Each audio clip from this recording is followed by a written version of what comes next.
Most Christians miss the real power of logos. Why? Faith without action, which leaves so many Christians feeling powerless. Today, let's talk about logos in John 1:1. This is such a meaningful key to understanding the whole Bible. Just give me 5 minutes or so, then I promise it'll be clear and simple. And once you hear this, the rest of the scripture will start to make more sense. I spent several days meditating on this word logos, which means language, and I felt the Holy Spirit stirring curiosity in me.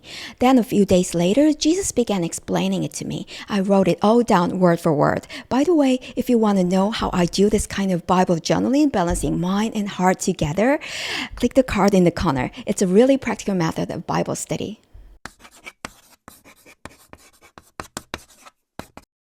John described Jesus as logos in John 1:1. Logos can mean word, story, thought, reasoning, or logic. In Greek, it's basically language. Lord, can you tell me more about language? Remember what Scripture says. If you believe in your heart and confess with your mouth, you are saved. Belief in the heart becomes real when spoken in language. So let's talk about language. In the beginning, I had Adam name the animals. That was the moment humanity began to use language. But language doesn't just pop out of nowhere. First comes thought, and thought is formed by two things inside you: emotion and mind. When people believe something in their hearts, it takes shape in their thoughts. And when those thoughts are spoken out as language, the world reacts.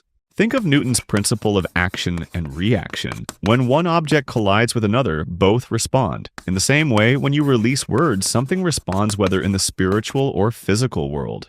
Earlier, I told you about the legal authority that comes when you speak in the name of Jesus. Today, I want you to understand the actual influence your language has in both the spiritual and physical realms. John wrote, "In the beginning was the Word, and the Word was with God, and the Word was God." The Greek word logos means language, the expression of thought.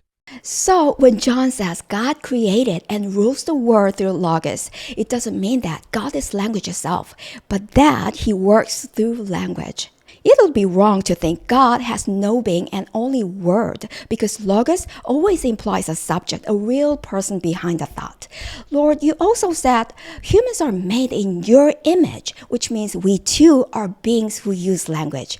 Unlike animals who communicate with noises or gestures, humans build systems of language that can pass on meaning, shape society, and even carry influence into the unseen realm. Human words can affect not only people near them, but also generations yet unborn. Exactly. What happens in the spiritual world has impact on the physical world, and the words you speak have legal weight in the spirit. They move things in heaven, and the results show up on earth. Think of my prophets in the Old Testament. They spoke and miracles happened. Think of Jesus. He carried out his ministry through words. Language is a gift I gave humanity to move the world. Its power can expand or shrink depending on how you use it. So when we say there is power in the name of Jesus, we're really talking about its legal authority. Believers can actually exercise authority through his name. The real problem is most of you don't know how to use it. Worse, some think they know, but they don't truly understand, so their words carry no effect. To you, Scripture often feels like a faraway fairy tale, something that doesn't connect with your life. And so, it has no impact because you don't really believe it. When humans speak out what they genuinely believe, they're acting like me, working through logos. But when you only repeat things you've heard without true conviction, your words are weak. But when you speak with faith, with your heart fully invested, your words carry the same kind of impact as the principle of action and reaction. They create a real effect. That's why Scripture talks about the difference between the weak faith that just hears something versus strong faith that's been tested and proven. Jesus described this kind of faith that gets snatched away like seed on the path, or shrivels up because it has no roots.